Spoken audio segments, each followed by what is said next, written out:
Bueno, buenos días, gente querida, como yo siempre les digo y los saludo. Miren ustedes, esta entrevista que van a escuchar la estamos grabando el viernes 22 de noviembre, mediodía de este viernes hermoso, nubladito, pero ustedes la están escuchando la entrevista este lunes 25 de noviembre. ¿Y por qué estamos haciendo esta entrevista grabada? Porque mi entrevistada se nos está yendo en la madrugada de este sábado y no podía yo desaprovechar la oportunidad de poder entrevistarla.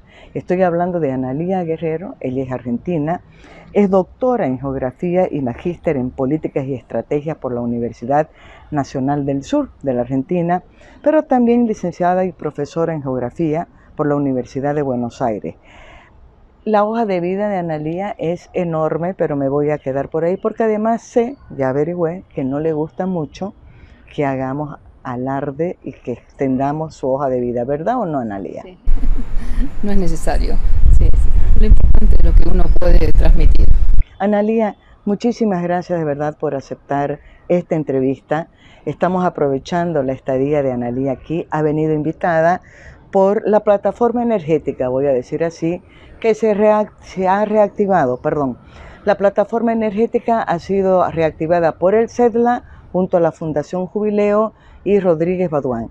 Ellos han hecho un evento, ha sido ayer jueves 21, un evento en la unidad de posgrado de la Universidad Católica Boliviana, pero para hablar de visiones y propuestas de solución para hablar de la transición energética. La principal invitada, Analía, para hablar de un tema súper importante y por eso la estamos entrevistando. En primer lugar, Analía, una impresión de lo que ha sido la jornada de ayer. Han habido otros expertos bolivianos todos hablando de transición energética y de todos los problemas que hay relacionados a esto. ¿Cuál ha sido la impresión?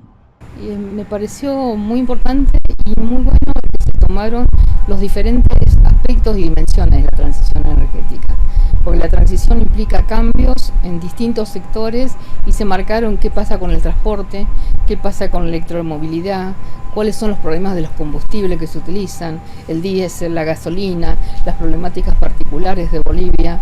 Se pasó también por el tema del uso de las baterías para la transición energética, a cuando hablaron del litio y cuál es la situación. Se analizó también el contexto fiscal, la forma, o sea, el abordaje fue multidimensional, ¿no? Mi propuesta fue hacer un análisis multiescalar y el análisis de Bolivia fue multidimensional. Se vieron todas las dimensiones que están involucradas cuando uno quiere pensar en la transición energética. Y se abordó cada uno, un especialista en cada uno de los temas, que me pareció importante eso como para dar una mirada y una visión de cuáles son las oportunidades y los desafíos que tiene Bolivia en este momento. Claro, yo veía que Analía tomaba apuntes de muchas cositas que estaban ahí, pero antes me había olvidado. Si ustedes están viendo este escenario maravilloso en el que estamos en el Hotel Cortés. Me he venido y me he apropiado de este espacio sin pedirle permiso a ninguno, ni a Martín, ni a Sergio, ni a Alfonso, ni a Julio, ni a Humberto y demás. A Ricardo, me voy a acordar de algunos de los 9 hermanitos que son los Cortés Uceda. Pero el escenario hermoso, espero que a Analía también le guste, aunque el tema que vamos a hablar es duro, ¿no? Analía nos ha permitido tener una visión, un panorama que tal vez nos hace muchísima falta. Estoy hablando bolivianos en general, pero particularmente a los periodistas, porque nos ha situado en un contexto donde se ha hablado de la geopolítica desde esta perspectiva de toda la problemática energética. Si nosotros vamos, porque el tema de Analía era dinámicas geopolíticas de la transición energética y hacia dónde va Sudamérica. Yo decía, después de escucharla, si tuviera que hacer un titular, ay, mamita de Cotoca, mi titular iba a ser muy triste, hacia dónde va Sudamérica. Aunque creo que no sé si en otras partes están peor o mejor que nosotros. Hay algunos que no tienen los recursos. Acá por lo menos hay posibilidades de utilizar algunos recursos. Hay otros que están en peor situación. Ecuador con los cortes de luz permanente, Venezuela y demás. A pesar pesar de que tiene los recursos, también hay que ver qué se puede hacer. Que también esa es una paradoja, ¿no? Países como Venezuela, incluso Bolivia, que hemos tenido suficientes recursos como para tener tranquilidad, generar nuestra propia energía, estamos en serios problemas. Analía ha llegado en una coyuntura, usted me decía que una de las cosas que le sorprendió al llegar al aeropuerto y hacer el recorrido hasta el hotel fue ver estas largas filas de camiones, tráiler en los surtidores. Estamos con serias dificultades, ya nos falta, tenemos más importación que producción propia, ¿no? ¿Por qué estas paradojas en estos países productores? Puedo tener yo mis conclusiones, pero quiero que la experta me lo diga. En realidad se da en muchos lugares porque una cosa es saber que se tiene el recurso y otra es ver que se los usa la forma que hay disponibilidad, que hay acceso, que hay tecnología, que hay un uso sustentable, que hay exploración aparte de explotación. Entonces hay que ver que el recurso solo no dice nada por sí mismo, ¿no? Hay que ver todo lo que se aplica alrededor del uso, de las decisiones políticas que se toman, como en realidad el recurso en sí mismo está ahí. Después hay que tomar decisiones. ¿Se va a usar? ¿No se va a usar? ¿Se va a usar de un modo sostenible? ¿Qué tecnologías se van a aplicar? ¿A quién afecto cuando lo utilizo? Entonces eso pasa mucho para toda la región.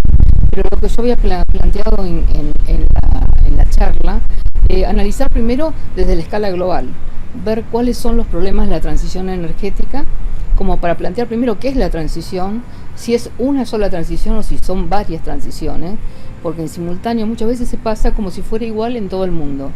Entonces no se diferencia, que la transición varía de acuerdo al tipo de combustibles que se utiliza, ¿no? Que podemos hacer GNC, biodiesel, nafta, la gasolina como estaban usando acá, el hidrógeno, o sea, hay toda una serie de alternativas y cada uno lo hace y lo utiliza en función de lo que tiene. Por el otro lado también ver si se focaliza en el desarrollo, que la transición es una transición eléctrica. Ahora, la electricidad, ¿de dónde se obtiene? Algunos lo obtienen a partir del gas, como decía en el caso de Argentina y Bolivia, la electricidad sale de las centrales termoeléctricas. O sea, cuando yo prendo la luz estoy usando gas y a veces uno no asocia esas dos variables, ¿sí? Pero si estoy en la transición energética, la idea sería que yo produzca electricidad a partir de renovables, ¿no? De energía eólica o de energía solar. Y ahí entra otra cuestión más, que es cuando uno habla de las energías renovables, las energías limpias, y habla de eólica y solar, dice, el viento es gratis, el sol es gratis, no hay ningún problema. Lo que se olvidan es que para poder extraer la energía necesito tecnología. Y esa tecnología utiliza minerales que a veces son escasos, que son críticos, que los tienen algunos países, no todos, y eso genera entonces una dependencia de la tecnología y una dependencia del financiamiento para poder acceder a esa tecnología que me permita hacer el uso gratuito del sol y del viento, ¿sí? Entonces se pierden todas esas trasfondo que hay detrás de las energías limpias. Claro, Analía ha dicho tantas cosas ahorita, por ejemplo, mientras dice, se me vienen 500 preguntas, siempre digo, ¿no? Pero sí, creo que es importante decir, mucha gente que nos está escuchando no debe tener en claro qué es una transición energética, por qué es un tema tan importante ahorita, ¿no? Y por qué no se habla de una, porque usted ha planteado, no es una transición, son varias transiciones energéticas. Comencemos por ahí. La transición energética no es la primera, ya fueron varias, es el cambio del uso de un combustible a otro con una tecnología que permite acceder al recurso, y normalmente hasta ahora había sido un país el que tenía el recurso y el que manejaba la tecnología, ¿no? Y más o menos eran periodos de 40, 130 años para hacer esos cambios de tecnología, ¿no? Pasar de la leña al carbón, del carbón al petróleo, ahora del petróleo al gas, del gas a las renovables. Entonces todas ellas son transiciones, son cambios, pero esos cambios no es solamente en el recurso, por eso decía que son transiciones, porque los cambios más allá del recurso es en los sectores. Yo cambio para usar más electricidad con renovables, entonces ¿qué porcentaje de las renovables son para generar electricidad?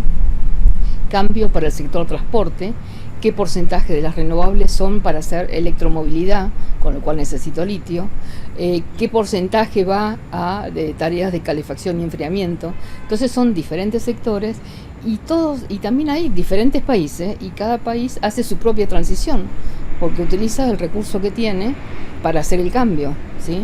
Entonces, el problema que tenemos muchas veces es que tomamos lo que pasa en el norte global, en Europa en particular, como si fuera el mismo problema que tenemos nosotros, ¿sí? Entonces nos olvidamos que las necesidades de Europa es en función de sus recursos, que ellos empezaron la comunidad del carbón y del acero, no tenían gas, por eso esta dependencia con Rusia y Ucrania y la dependencia del gas ruso. En cambio acá tenemos gas en cantidad. Entonces no podemos decir que aquí no se utiliza el gas cuando lo están utilizando a veces en Europa y se utilizó para el desarrollo. Entonces a veces esas diferencias de tiempos, también la diferencia de velocidades en el desarrollo de la transición, también marca una diferencia entre el norte y el sur global, ¿no? Entonces dentro de esa idea de transición, hacer no una única, porque cada país y cada región tiene sus propias características. Es plantearlo y a partir de eso ver, bueno, qué decisiones políticas se toman para ponerlo en valor. Claro, eso fue algo que también me llamó muchísimo la atención en la exposición de Analía ayer, que generalmente tenemos esa tendencia, sobre todo en nuestros países, de copiar o de obedecer, voy a usar esa palabra, las instructivas o las líneas que vienen de arriba de los que saben, ¿no? De los que están más avanzados, de los más desarrollados, y no es así. Compartía un dato que me parece interesante que tiene que ver con la emisión de gases, ¿no? Claro, de repente estamos todos metidos en una misma problemática y parece que todos tuviéramos la misma responsabilidad en este punto. Usted compartía un dato que me parece interesante y me gustaría que lo comparta ahora también. Bueno, una de las cosas que se mide en el proceso de descarbonización para la transición es medir los gases de efecto invernadero. Estos gases son los que hacen que aumente la temperatura del planeta y es uno de los componentes del cambio climático, ¿no? El aumento de la temperatura. Cuando vemos globalmente, toda América Latina y el Caribe, el aporte de gases de efecto invernadero es inferior al 5%. Y si vemos Cono Sur y países andinos, cada uno es inferior al 1%. Con lo cual, muchos de los problemas en general, cuando se habla de la transición, se lo habla siempre pensando a futuro, sin ver en el pasado quiénes fueron grandes causantes. Porque el problema de todo lo que es gases de efecto invernadero y de absorción es que tiene un tiempo de permanencia. Y esa permanencia a veces llega hasta 100 años. Entonces ya se produjo hace mucho, todavía sigue actuando y a veces se pide como que tengamos todo el mismo nivel de responsabilidad. Por eso en las COP, en las distintas cumbres que se hacen para el cambio climático, se habla un poco de tareas diferenciadas, qué es lo que aporta cada uno en función de los recursos que tiene, porque en realidad uno de los problemas de cuidar el ambiente es que cuesta dinero. Y el dinero no lo quiere poner nadie, ¿no? Entonces los países desarrollados tienen que aportar dinero para los países que están en desarrollo.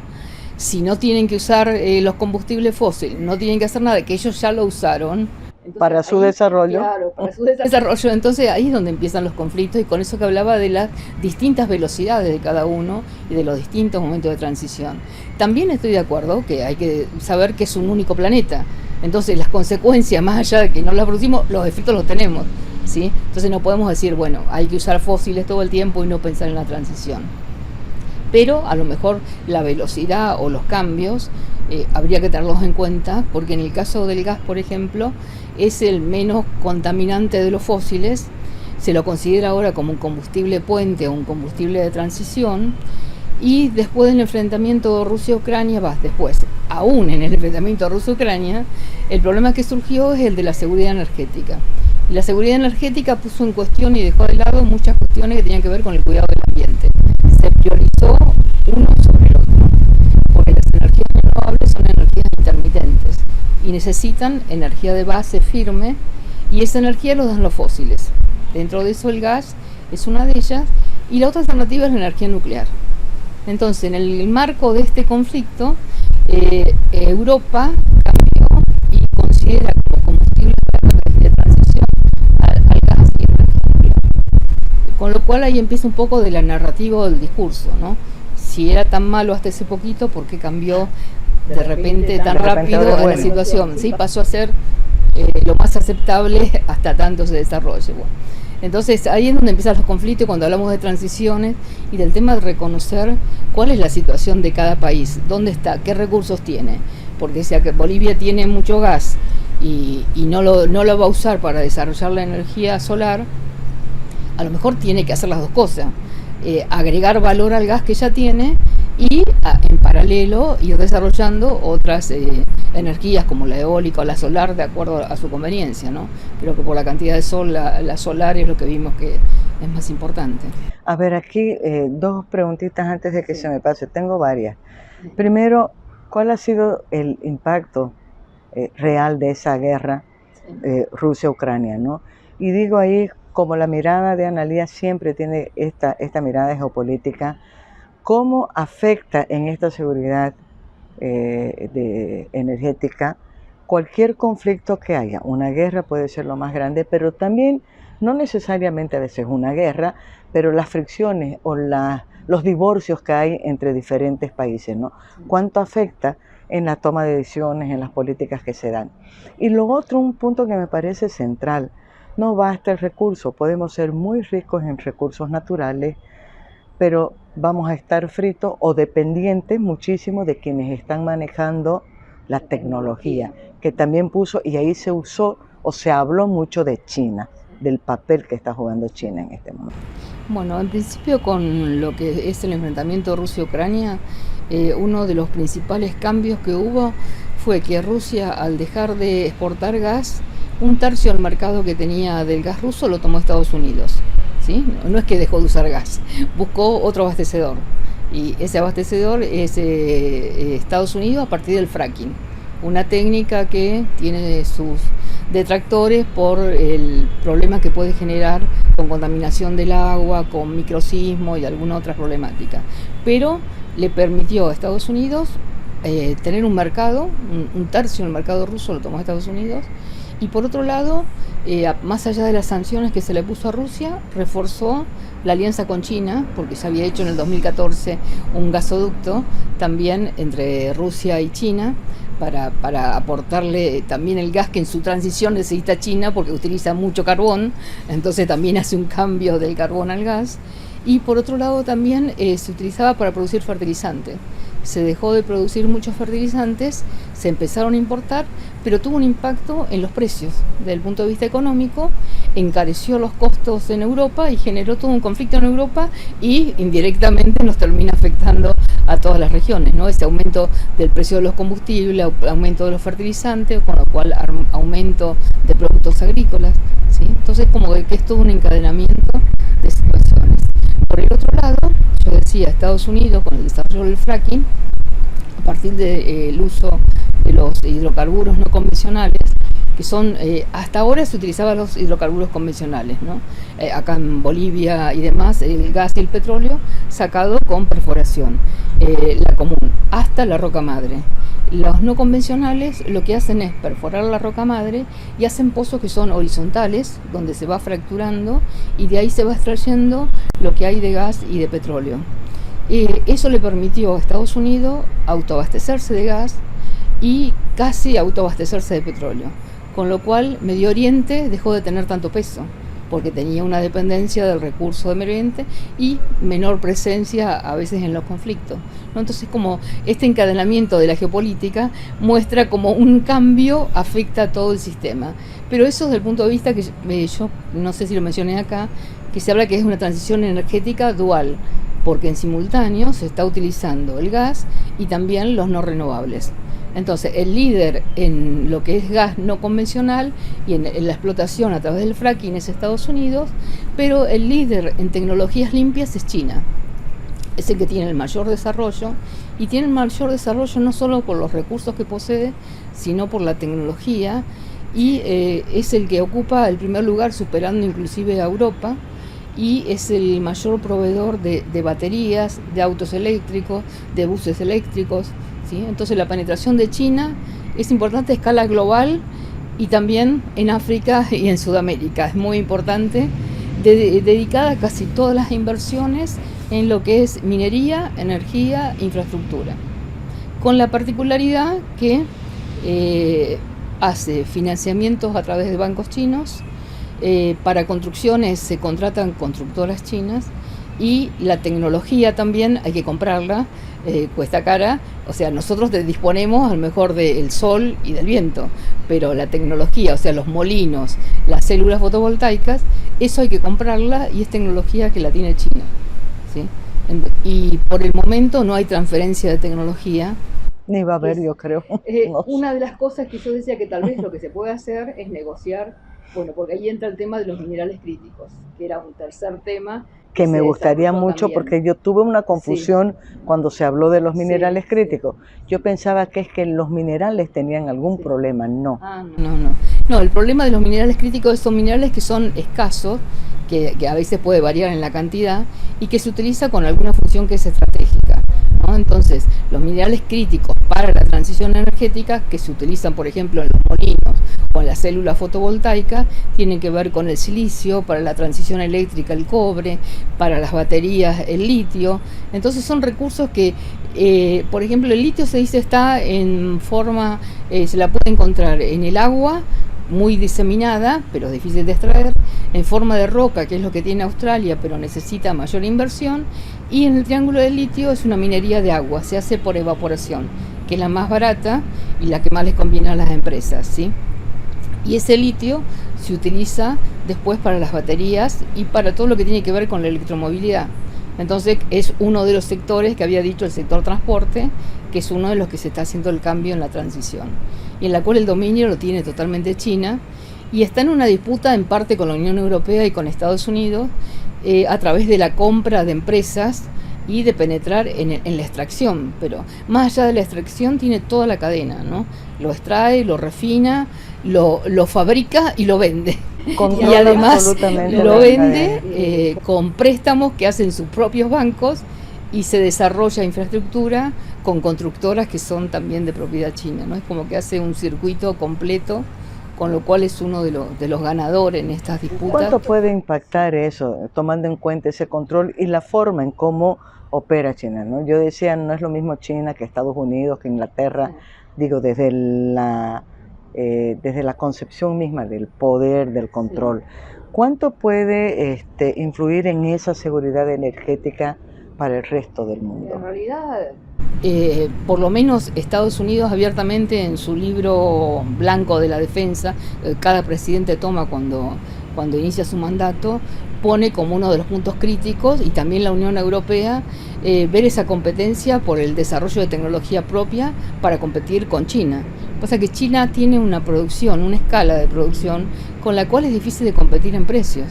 Por la cantidad de población. Por la cantidad de población y por también la posibilidad de hacer en escala, porque cuando estamos hablando tiene 1.400 millones propios, más los mercados que genera, puede hacer grandes cantidades, con lo cual baja costos y es muy competitivo, ¿sí? Entonces es difícil enfrentarlo, y además al manejar toda la cadena de valor es difícil disputarle, pero tanto la Unión Europea como Estados Unidos están preocupados, por eso que se habla de la guerra de los chips, y están viendo de ponerlo en control o de ponerle algunas medidas no arancelarias, como también impedir los autos eléctricos que entren a Estados Unidos, un recargo, no recuerdo si era el 60%, un porcentaje muy alto para evitar que los autos chinos entren, y están haciendo ahí un arreglo a través de México, ¿no? Porque también penetra en América Latina, en México, en casi todos los países de la región. Como hablábamos ayer también, el desarrollo del puerto de Shanghái está dentro de todo lo que es su circuito de ruta de la seda, porque no solamente producir, sino también venderlo, y venderlo al mundo, y utilizar toda la infraestructura para el transporte de todos esos recursos y de los materiales terminados también. Claro, ahorita me viene a la memoria, mirando el informativo hace poco, la agencia alemana, el gran problema que está habiendo en Alemania, ¿no? Y ahí se estaba anunciando el cierre de varias plantas de Volkswagen. Claro, pero que se van a China, cierran en Europa. Cierran en Europa, eso no sabía, ese dato no lo tenía. En la noticia sí había hasta un conflicto muy feo entre la firma con el gobierno, ¿no? Porque decía, ustedes no nos están aprobando lo que necesitamos, que es una protección del mercado. No podemos competir ni con los vehículos chinos. Claro, por eso, pero lo que están haciendo es yéndose a China. Igual Tesla de Elon Musk de Estados Unidos, también se fue a China. Entonces compite desde adentro, o sea, las grandes automotrices están poniendo su sede en China. Entonces cuando le ponen una barrera comercial están afectando a sus propios productos, con lo cual se discute de que no le pongan este tipo de barreras. Claro, yo ahorita estoy pensando ya en la política, ¿no? Digo, difícil poder poner barreras o políticas de censura. Digo, pensando en la política con China, porque China está con la sartén por el mango. ¿Cómo se dice? No me acuerdo cuál es el dicho, ya me olvidé, ¿no? Ahora, dentro de todo ese contexto estamos hablando de lo más grande y pensando en la charla, ¿hacia dónde va Sudamérica? O sea, ¿qué nos puede esperar a nosotros? Estamos hablando de unos bloques enormes, con unas poblaciones bárbaras, con uso de tecnología, nosotros muy rezagados en todo eso, con muchos recursos, pero muy rezagados en el tema de tecnología. Sí, pero además de la tecnología estamos mal con el tema de la integración, que yo había planteado en un momento, que cuando hablamos de región, una piensa en una región integrada, ¿no? Integrada en lo político, en lo económico, en lo energético, pero la realidad es que hay un debilitamiento de todos los bloques de integración, de los bloques económicos y de los bloques políticos. De la región. Y una falta de toda la región y una falta de liderazgo regional. Se trató ahora, hace poco en el G20, ahí de poner Brasil un poco, de orientar y decir hacia dónde ir, pero en realidad está muy debilitado lo que era el Mercosur, la CELAC, la Alianza del Pacífico, cualquiera de esos bloques, la UNASUR, o sea, prácticamente están desaparecidos, no existen. Entonces los procesos de integración están con muchas dificultades, entonces por ahí algunos lo que hablan es hablar de articulación en determinados sectores, que se puede avanzar, aunque sea entre países y en algún sector. Es como que tenemos que achicar porque ni siquiera llegamos a ponernos de acuerdo, y en muchos casos por conflictos geopolíticos que son históricos, que no están resueltos y que siguen afectando a las decisiones, ¿no? Caso Bolivia-Chile, por ejemplo, que son conflictos que están de siempre y que terminan sin resolverse y que se siguen generando fricción, ¿no? Entonces, en la integración gasífera en particular, estamos viendo que hay como un cambio en el tendido de gasoductos, la intención de hacer algún gasoducto nuevo, y si no, es cambiar la dirección de los flujos, ¿no? Originariamente Argentina exportaba gas a Chile, tuvo problemas de abastecimiento. Chile puso plantas en tierras y empezó a traer del resto del mundo barcos y mandar el gas de Chile hacia Argentina, o sea, cambió la dirección de los flujos. Se desarrolla Vaca Muerta, otra vez tenemos gas, volvemos a cambiar la dirección de los flujos y sacamos al Pacífico por Chile. Bolivia tiene problemas, declina la producción de gas, y ese gas que venía de Bolivia a Argentina ahora cambia, hay una reversión del gasoducto, vamos el gas de Vaca Muerta hacia Bolivia, de Bolivia hacia Brasil, que tiene que ver Bolivia si va a alquilar los gasoductos, si va a comprarle el gas a Argentina y lo vende él, lo revende. Y en el acuerdo que se firmó, el memorando de entendimiento hace unos días, el lunes, entre el presidente de Argentina y el de Brasil, Brasil tiene el corazón económico, que es San Pablo, depende del gas que le manda Bolivia. Esa declinación lo impacta también en su producción y necesita para industrializarse. Entonces, aparecieron una serie de alternativas que hasta ahora a veces no estaban previstas, de pasar por Uruguay, o inclusive el presidente de Paraguay ofreció de hacer un nuevo gasoducto que vaya de Argentina, Paraguay y Brasil, ¿no? Entonces hay todo un movimiento de la integración gasífera que prácticamente se había dejado de lado a través de gasoductos en el año 2008. Que parece mentira, pero el 2008 es un momento de alineamiento político de los presidentes de la región, y con muchas reservas de gas en Perú, en Bolivia, en Venezuela, en Brasil con los descubrimientos del presal. Argentina vino un poco después, los de Vaca Muerta, pero en ese momento de alineamiento político, que favorecería teóricamente el proceso de integración energético, es el momento en que se deja de lado los recursos y una decisión política, por eso decía, a veces no solamente el recurso, sino la decisión, se empieza a importar gas por barco, gas licuado, desde el resto del mundo. Y aparecen en todas las costas de la región plantas regasificadoras, plantas de licuefacción, ¿sí? Se empiezan a alquilar barcos que lo traen del exterior. Ahora, ese momento, 2008, coincide con la crisis económica que afecta más a los países desarrollados. Europa deja de comprar gas y aparece un nuevo mercado emergente que es Sudamérica, ¿sí? A pesar de tener los recursos en varios países de la región, que es lo que se está retomando ahora, de decir, bueno, ponemos en valor, sacamos esto y producimos.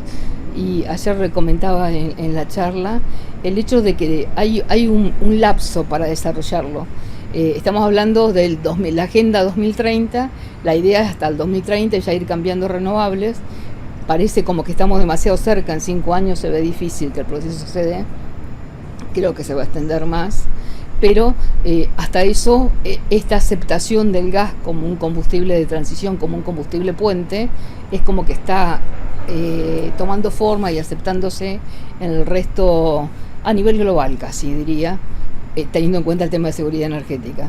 Pero en paralelo se va desarrollando tecnología, que la principal dificultad que tienen las energías renovables es que son intermitentes y que necesitan sistema de almacenamiento, ¿no? Entonces eso es lo que está haciendo el almacenamiento. Y después, además, el otro problema que también tiene la región es el transporte, porque yo puedo acumular mucha energía pero tengo que transportarlo, y la capacidad de transporte tanto de los gasoductos como de los tendidos de líneas eléctricas está acotado, con lo cual necesita también inversión para poder aumentar la capacidad de transporte, ¿no? Es otro problema. Claro, estaba pensando ahorita cuando hablabas cómo los conflictos históricos, geopolíticos, han perjudicado muchísimo esa integración, ¿no?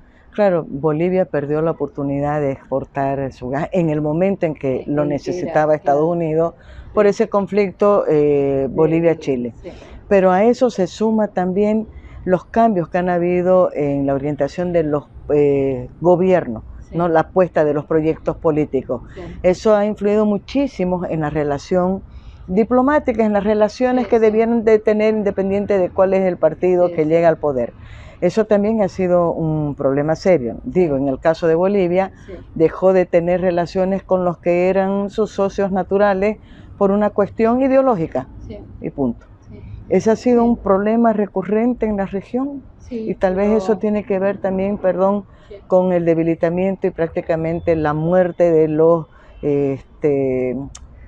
¿cómo se dice? Los organismos de cooperación, de integración, los bloques de integración. Sí, los bloques económicos y políticos.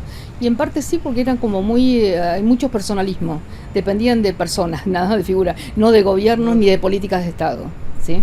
Entonces no hay políticas de Estado en la región, es muy personalista, ¿no? Entonces el liderazgo regional depende de determinadas personas que cuando desaparecen las relaciones. Pero de todos modos, el ejemplo del 2008, donde había un alineamiento político con figuras que estaban totalmente de acuerdo, coincide también con el momento de esa alianza para traer del exterior cuando teníamos reservas en la región. Entonces a veces se ve eso, que no solamente los recursos, no son solamente las decisiones políticas, también los contextos. Por eso yo insisto en ver primero cuál es el contexto global y así ese paralelismo entre los órdenes geopolíticos y los órdenes energéticos. En los órdenes geopolíticos también hay un orden mundial en transición, ¿no? Donde en su momento fue Rusia-Estados Unidos, ahora se discute si es Estados Unidos-China, si es un orden multipolar, si aparece un multilateralismo mucho más fuerte, si el G20 empieza a tener más peso.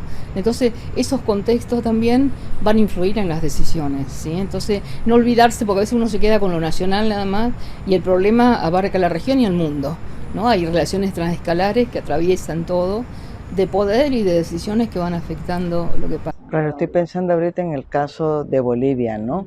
Estamos en un año electoral, que eso también le plantearon a Analía en el foro, un año electoral que atraviesa absolutamente todo, el cálculo político que me conviene hacer o dejar de hacer.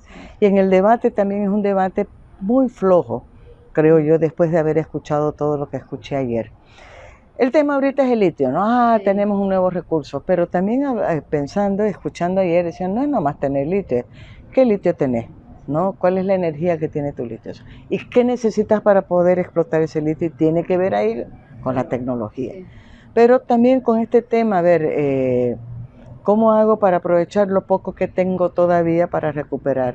Ahí había una propuesta, hubo una sugerencia que usted hizo sobre el tema del gas, por ejemplo, cómo Bolivia podría aprovecharlo por el tema de los fertilizantes que tienen una demanda, etc. Y la otra gran pregunta, pensando en eso, que es muy particular, ¿no? Los problemas que tenemos ahorita, es, claro, se habla mucho de la energía eléctrica para reemplazar la otra, pero también nos explicaban, a ver, para la energía eléctrica necesitas un recurso que es cobre en parte para todo el tendido y de la capacidad de transporte además, porque los tendidos eléctricos tampoco soportan que yo le puedo aportar toda la cantidad, porque se habla de generación distribuida, de aumentar todo a través de energía eólica o solar, pero también la capacidad de transporte, la infraestructura de base también falta, ¿sí? Y en la transición eléctrica también el cobre es importante, que decíamos que probablemente alguien que estaba dedicado a minería explicó que probablemente Bolivia tiene cobre, que es reclamado en el mundo, tiene litio, tiene una serie de recursos que era lo que yo hacía la diferencia entre mineral crítico y recurso estratégico.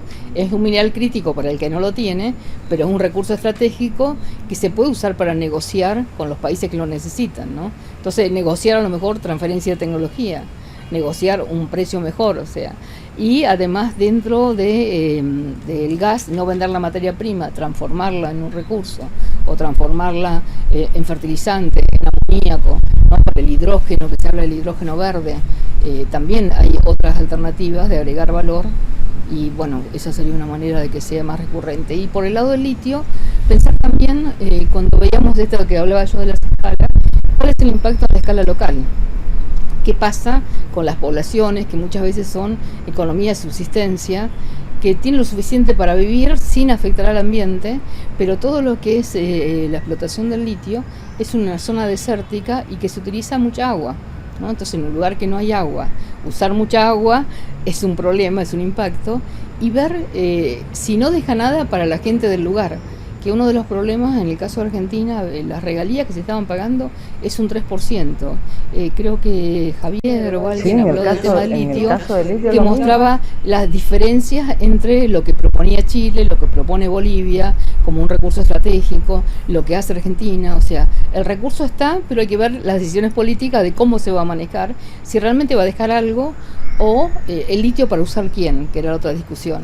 Para los autos eléctricos que lo utiliza Europa, y acá se utilizan los autos eléctricos, o hay otras prioridades, que era lo que decíamos. Cambiar todo el sistema, ¿está bien o no? O acá tenemos biocombustible o biodiesel o gas natural comprimido.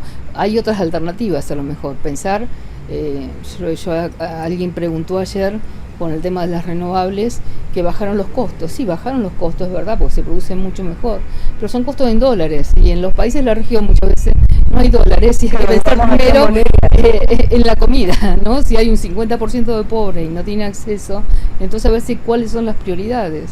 No es que no importe, porque el ambiente nos afecta a todo lo que pasa, pero a veces las prioridades hay que ver dónde están, o si hay otras alternativas que a lo mejor sean menos costosas. Hay que evaluarlo, no es que se diga no, esto, pero por ahí evaluar si es lo mejor para cada país. No descartar de entrada, sí, pero sí pensar. Claro, o no pensar que la única solución es la electromovilidad y el litio. A lo mejor hay otras alternativas, no sé. Brasil se maneja con la alconafta, o el biodiesel y todo lo demás, y toda la flota lo utiliza. Ahí empieza la discusión, si es seguridad alimentaria o seguridad energética. ¿Cuánto espacio ocupa? ¿No? Entonces cada cosa hay que volver a evaluar, plantearlo y pensar, bueno, lo que sea más beneficioso en cada situación. A ver, ahí le voy a hacer unas preguntitas, yo sé que me estoy robando más tiempo, pero antes sí quiero recordar, porque hablaba de alguien que hablaba de los minerales ayer en la exposición, y yo le dije, increíble cómo habla con tanto amor, era como si fueran sus niños más o menos. Era Héctor Córdoba, él es analista en minería. Él fue el que habló de los minerales, ¿no?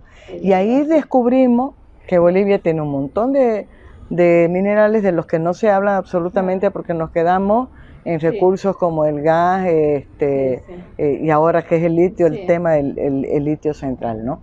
Pero para ir cerrando, Analía, sí, preocupa muchísimo hasta por esta pregunta, ¿hacia dónde va Sudamérica, no? En un contexto como el que ha presentado, pensando además cómo es la coyuntura, cómo nos manejamos aquí políticamente en cada uno de los países, esa dificultad que hay de integración real.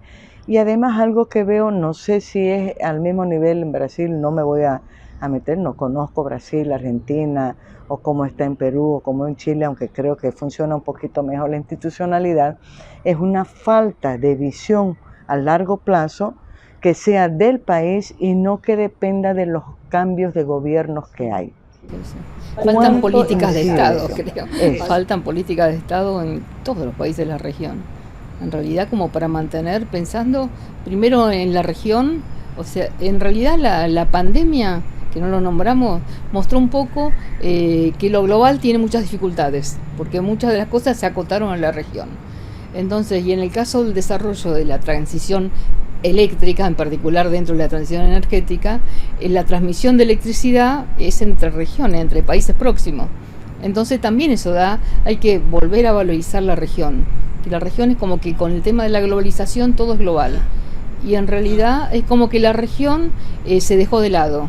Pero la pandemia mostró que en medio de un conflicto no era tan fácil las comunicaciones con el resto del mundo, se cortaron y demás, y la región y los países próximos tenían que buscar más forma de complementarse, ¿no? En el tema de salud inclusive no se llegó a hacer, pero hubiera sido mucho más importante tener políticas de Estado, no sé, en la cuestión de energía, que es algo básico para el desarrollo económico que necesitan todos los países de la región. Entonces llegar a tener políticas comunes que los ayuden y que sean complementarios, porque no es que nos faltan recursos, ¿sí? Hay recursos variados en todos los países de la región y podrían complementarse y hacer acuerdos, y lo que yo decía, ver, en vez de pensar tan grande, pensar más chiquito, ¿no? De hacer cadenas de global regionales en vez de globales. Pensar a lo mejor Brasil es una plataforma para vender, son más de 200 millones, donde yo puedo intercambiar cosas que necesito. No necesito venderle al mundo porque a veces no puedo competir con China. China tiene una escala que hace que sea difícil competir. Pero a lo mejor bajando un poco y articulando y poniendo cadenas de valor regionales, poniendo producción local, haciendo desarrollo de tecnología propia, hacer intercambios dentro de los países de la región, creo que eso daría como otra fuerza. Pero eso depende de decisiones políticas y de políticas de Estado que faltan, ¿no? Porque es, como decíamos, todo muy personalista, desaparece la figura y hay que empezar todo de nuevo, y a veces con una dirección contraria. Los ciclos políticos y económicos en la región, 4 o 5 años estamos yendo y viniendo, y entonces cambia todo lo anterior, no sirve. Entonces hay que pensar como región, y eso es difícil porque también hay mucha desconfianza entre los países de la región, porque hay muchas cosas que se firman y no se cumplen, ¿no? Acuerdos para energía y para otras cosas que no se cumplen. Entonces funcionar como región implica ceder soberanía, y ceder soberanía es algo que cuesta mucho por estos conflictos geopolíticos, históricos y actuales, que todavía no está, y desconfianza, ¿no? Entonces la solución sería esa. ¿Cómo lo logramos? Es un gran problema, es una decisión una decisión política en definitiva, porque son los que van a tomar las acciones concretas, los que tienen capacidad de acción. Pero también desde abajo empezar a reclamar esas acciones, ¿no? No esperar que venga todo de arriba, sino también, porque la otra idea que se habla, que más allá de las transiciones, es una transformación energética, una transformación en cuanto a los modelos de desarrollo, el consumismo excesivo y sin necesidad, mayor eficiencia energética, ¿no? Entonces, y hay cuidados que se pueden hacer desde lo individual, ¿no? Entonces no esperar todo que venga desde arriba, si no viene desde arriba, empezar a reclamar desde abajo y hacer otro tipo de medidas. Claro, cambios en las formas de vivir que tenemos, ¿no? Ayer daban un dato de cómo en Bolivia la gente pelea sobre todo por tener un vehículo propio, particular, porque el sistema de transporte público es un desastre, por decirlo de aquí. Argentina, cuando la energía estaba muy barata, la gente se iba a su casa y dejaba prendido el aire acondicionado para que cuando volviera estaba fresco. Un desperdicio total, eficiencia energética cero, ¿no? Entonces no es solamente el recurso, sino también cómo lo utilizo y cómo lo utilizo individualmente también, ¿no? Entonces por ahí me aumentan la tarifa y me quejo, pero si la boleta cuesta igual que una pizza o una docena de empanadas, haciendo esas comparaciones burdas, decir, ¿qué problema hay? Uso todo lo que haga falta, ¿no? Si me dan acceso a los vehículos, me facilitan y tengo posibilidades, bueno, me compro mi auto, pero sumamos más y más consumo en vez de desarrollar un buen transporte público, ¿no? Que fueron algunas las opciones que se plantearon. Entonces hay otra forma que no sea desde arriba, y también pensando en la comunidad y en decisiones políticas en distintas áreas. Por eso yo decía que eran transiciones y en varios sectores, en cada uno, que no es solamente el recurso el problema. Ahora ahí lo que es evidente es que hay una falta de información pensando en que la cosa venga también desde abajo, ¿no? Sí. ¿Qué información tenemos nosotros como ciudadanía, como ciudadanos? ¿Qué conciencia ¿no? también ¿Qué conciencia? Claro, porque es que como no tenemos información, estamos viendo nomás ahorita la fila y punto, claro, pero no vamos más allá. Ahora, tres en una para cerrar, tres en una digo. Primero, sí, este tema de los vehículos eléctricos, ¿no? Que parece que puede ser una moda, pero no es tan sencillo. Ayer, por ejemplo, planteaban las dificultades que tienen. Cochabamba tiene una experiencia interesante, pero no son sujetos de crédito, ¿no? Al banco no le conviene porque no lo puede, si toma de garantía, ¿dónde lo vendo después si no me pagan? Segundo, tampoco tienen facilidad para tener seguro para ese vehículo. Entonces, hay una serie de cositas. Y tiene un costo también, ¿no? Un costo para comprar, el motor es más caro, no sé, aunque después... Y tiene un tiempo de duración también. Exacto, ¿no? Para renovar. De más de 30 Entonces, años. Como decía, creo que alguien de los que expuso, habló de que la flota de vehículos tenía más de 20 años, la gran mayoría, y acá decía que, bueno, un auto eléctrico, ¿cuánto tiempo tenía A mí me consta, he visto en La Paz, aquí también, pero en La Paz he visto unos colectivos que yo tendría pues que 10 años cuando esos colectivos funcionaban, y tengo 63, ¿no? Entonces, ¿cuán real es o es simplemente un tema que puede entrar más como moda, como una realidad, el tema de los vehículos eléctricos? Segundo, ¿qué temas deberían de estar de verdad en agenda? 2, 3 temas centrales, estoy pensando como periodista, para meter sobre todo en esta coyuntura electoral. Y lo tercero, ¿qué le gustaría decir a Analía que no se ha dicho, que no le he preguntado y que es una preocupación? Bueno, voy a tratar de pensar todo junto. 3 en una. Bueno, con respecto a los vehículos eléctricos, algo que plantearon eran cosas básicas de uso, que uno ni siquiera se las plantea, como decir no voy a tener seguro, no voy a tener un problema del préstamo del banco. Son cosas que por ahí ni siquiera se lo plantea. Uno piensa en principio si voy a tener dónde cargar el vehículo, ¿no? Entonces piensa en la infraestructura que hay que cambiar para poder usarlo. Pero no piensa en esos detalles que parecen mínimos, pero que son un problema en lo cotidiano, ¿no? Entonces hay que pensar que es todo un cambio del modelo completo y bueno, no sé si es tan fácil cuando hay toda otra serie de prioridades que en la agenda política parece estar a la moda tener el vehículo eléctrico, pero todos esos problemas que aparecen con el uso no se tienen en cuenta, ¿no? Entonces la falta de información es un problema que va ligado a eso, ¿no? De cada cosa es como que es muy poco lo que se llega y poco también la concientización, porque tampoco se discute mucho ni hay programas de difusión, esto que estoy hablando yo de geopolítica, inclusive en mi universidad, los que estamos en energía, pero si no estamos para el resto, son pocos los que piden hablar, que vaya uno y dé una charla y explique. Pues en realidad todos deberían tener una idea como para saber dónde estamos parados y hacia dónde ir y qué cosas se pueden hacer que sean sencillas, ¿no? Porque también estaba muy de moda pensar globalmente y actuar localmente, era el lema de todo el cuidado del ambiente. Sí, local, bueno, todo eso, pero que al final se diluyó porque ni se actúa local y lo global es el problema que tenemos todos cuando vemos las consecuencias del cambio climático, de la variabilidad climática. O sea que algo está pasando, de eso sí somos conscientes y creo que esa toma de conciencia tiene que hacer que haya más información y que haya más decisión. Se habla de ciudadanía energética y eso no llega mucho, ¿no? Entonces, yo en Bahía Blanca estoy dirigiendo una abogada y ella creó, creo que es el segundo Instituto de Derecho Energético, ver el derecho a la energía, ¿no? La energía como un bien social.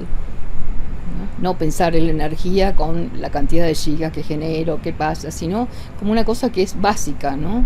Una para que ayude a la calidad de vida, salir de la pobreza energética, ver cuál es la justicia energética, o sea, es otra mirada. Ya me ha dado ganas de entrevistar a esa, bueno, está en eso, y está armando, y es el segundo Instituto de Derecho Energético, lo está asociando porque muchas veces hay el derecho ambiental, pero no el derecho a la energía. Entonces se está viendo comunidades energéticas que dijeron hace poquito. Es como otro cambio, y ese cambio es más desde abajo a veces, ¿no? Pensar en reclamar y en lo que sí, la energía es un bien social y la energía es la base del desarrollo económico. Entonces, considerando eso, las decisiones a cualquier nivel tienen que ser importantes. ¿Sí? Estoy pensando que eso puede ser como parte de la pauta que le estaba pidiendo que surgiera, pensando en los periodistas nosotros, ¿no? Que tenemos también una responsabilidad y a veces o por falta de tiempo decimos de todo, no estamos haciendo las preguntas que correspondan ni poniendo en agenda temas que son de una mirada más a fondo de estos problemas. Lo último, ¿qué le gustaría decir que no ha dicho y que cree que es importantísimo que quede como mensaje? Bueno, que la transición hay que hacerla, vamos a llegar a un momento. Por ahora podemos seguir discutiendo si usamos el gas, el petróleo, el carbón, y lo vamos a seguir usando creo por un tiempo más, pero es inevitable llegar a la transición energética, porque todos los recursos, de todas maneras, todos los fósiles son no renovables, se van a acabar en algún momento. Entonces sabemos que sí o sí vamos a llegar a la transición energética. Ahora, esa transición, como decía yo, tiene que ser una transformación desde el punto de vista de la sociedad, del Estado, de las empresas, de esa toma de conciencia en todos los niveles, de ver que hay que tomar acción, que no se puede seguir diciendo en las generaciones futuras, pues las generaciones futuras ya nacieron, ya los problemas los estamos teniendo ahora. Esas generaciones futuras que pensamos para dejarle algo de herencia, en realidad ya el problema lo tenemos y ya la herencia se la estamos dejando y no es nada buena, ¿no? Entonces no es tanto pensar a futuro, sino en el presente. El problema en energía son hoy ya, no tenemos que pensar ayer tanto. En realidad, ¿no? Sí, ya empezaron, ¿no? Entonces creo que en eso, esa mirada que tenga en cuenta todas las decisiones en todos los niveles, sociedad, Estado, empresa, y que no sea, a veces con la empresa se habla de un greenwashing, un lavado de cara verde. Nada más hago algo para parecer que estoy haciendo, pero en realidad sigo la mayor parte con la misma tendencia de antes. Hay que realmente tomar medidas, de decir, bueno, hay que cambiar y no voy a invertir más en fósiles, no voy a hacer préstamos de bancos para fósiles, voy a desarrollar, pero tiene que estar acompañada por todos los países. Y ese es un problema, porque muchas veces terminan las COP, como están ahora, y las decisiones quedan en papel, son todas no vinculantes y no hay acciones concretas. Y lo seguimos prorrogando para otro año, Entonces como que hay que empezar desde ahora ya a hacer los cambios, ¿no? Miren ustedes, información central. Yo le voy a agradecer muchísimo, muchísimas gracias Analía por este tiempo, por la paciencia además, y qué gusto poder conocer a esta mujer, que un poco comentábamos también, ¿no? Por lo general en estos debates o análisis que se hacen, todo que se habla de energías, de problemas de hidrocarburos, de lo que fuera, es un mundo con caritas solamente de hombres, masculina, ¿no? Pocas mujeres, pero no porque hayan pocas mujeres metidas en el tema.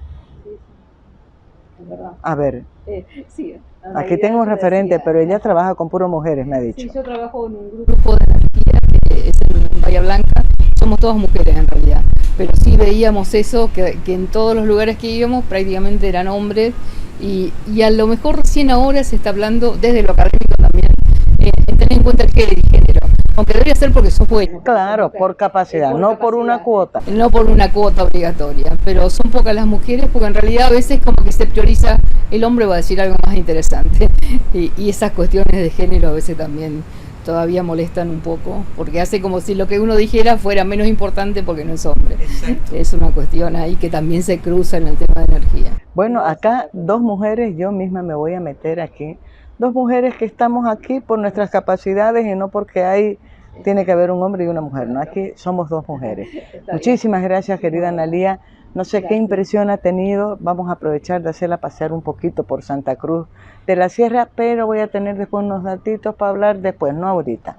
Yo sí, además de agradecerle a Analía, que le voy a dejar la palabra final a ella para que se despida, quiero hacer un agradecimiento muy especial a mis amigos y amigas de la Fundación Jubileo, del CEDLA y de Rodríguez Boduán, porque gracias a ellos y a una invitación que me hicieron para ser parte de este foro sobre visiones y propuestas relacionadas a la transición energética, he tenido la suerte de conocer a Analía, pero además de meterme también a un tema que dicen que la plataforma energética lo va a tomar de nuevo y no lo va a alargar.